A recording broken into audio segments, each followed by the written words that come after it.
Баршаңызға сәлем қыздар. Бүгін сіздермен сүтті қыз тортын дайындаймыз, яғни молочная девочка. Мұнда видеоға түспей қалыпта салғандарым сары май бар, ерітілген, сосын 2 жұмыртқа және сгущенка болады. Мен 1 банкасын толық салдым, 1,5 банка салсаңыздар да болады. Миксермен бір масса болғанға дейін жақсылап араластырып алыңыздар.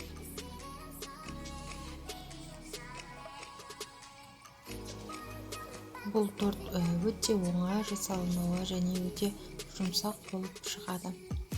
Одан кейін ұн саламыз. Ұн менде 150 грамм. Ұнның үстіне қопсытқышты осылай салып, екеуін бірге електен өткізіп салып жібереміз. Ұнның барлығын бірден барлығын салып беруге болады. Қалған ұнымызды да салып аламыз.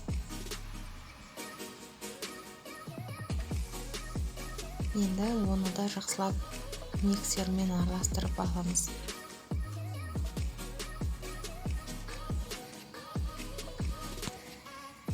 Бір масса болғанға дейін араласу керек. Міне біздің массамыз дайын болды. Енді біз астына пергамент қағаздарын дайындап аламыз. Осылай пергаменттің несін алып аламыз, қалыбын алып аламыз. Торттың қалыбын осы пергамент қағазбен осындай. Егер сізде бұндай торттың ыдысы болмайтын болса, қалып болмайтын болса, кез келген тәрелке немесе сондай дөңгелек ыдыстарыңызбен сызып алсаңыздар да болады. Бұлай жасау міндетті емес.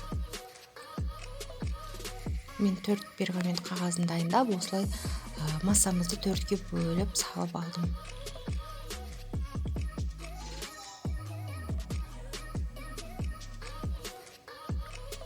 Барлығын осылай тегістеп жағып шығамыз. Бір тегіс болу шарт емес, өйткені піскеннен кейін біз бұлардың шетін кесіп тастаймыз. Осы қалыптың ішіне ровно келтіріп, осылай жағып шығамыз.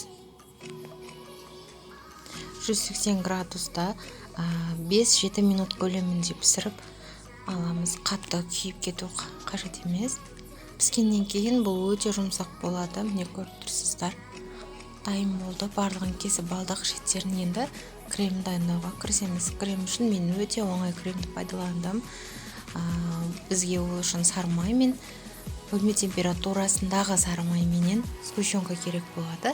Ең алдымен осылай жұмсақ сары майымызды миксерлеп көпіртіп аламыз. Сосын аз-аздан сгущенкамызды, яғни қоюлатылған сүтімізді аз-аздан қосып крем жасайтын боламыз. Міне біздің креміміз дайын болды. Енді біз корждарымыздың барлығын теретін боламыз.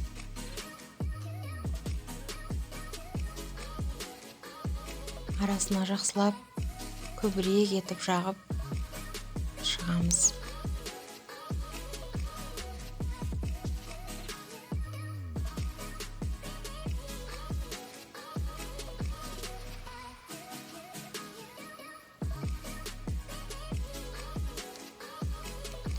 Үстіне де жанына да барлығын тегістеп жағып алуымыз керек.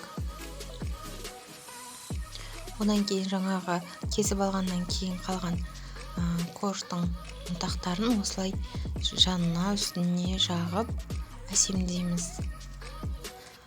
Әсемдеу ол өз еріктеріңізде. Біздің тортымыз дайын болды. Міне көріп тұрсыздар, өте жұмсақ. Және бұл торт жасалу жолы өте оңай.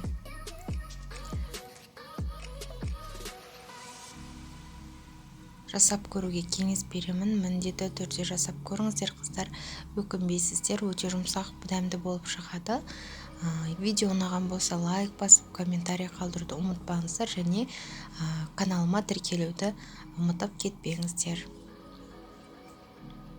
Осылай жұмсақ торттар жасап үйіңіздегілерді қуантып, туылған күндерге жасап, осылай қуантуға болады.